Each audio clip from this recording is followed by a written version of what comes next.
Qaqa bayaq sağ dedim gez çəkəcəm qoyun. Bax elə indi gəldim Allah qışdan. Görsən, bax qoyunun balaları da, yəni hamısı padriyat belə iridir. Görsən.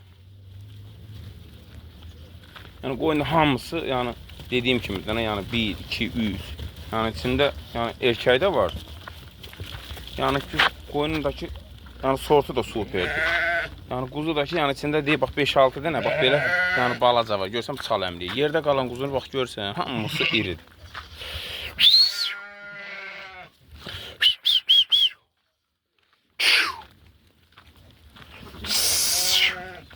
İyi bak bunlar hamısı quzudur görsən.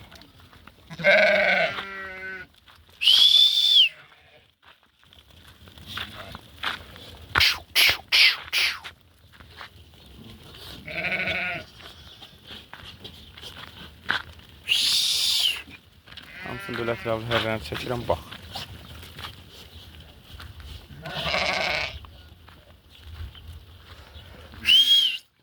Heç saysan, valla bəlkə bunun içində heç 5 dənə kürə yoxdur, 1-2 dənə kürə olmalıdır.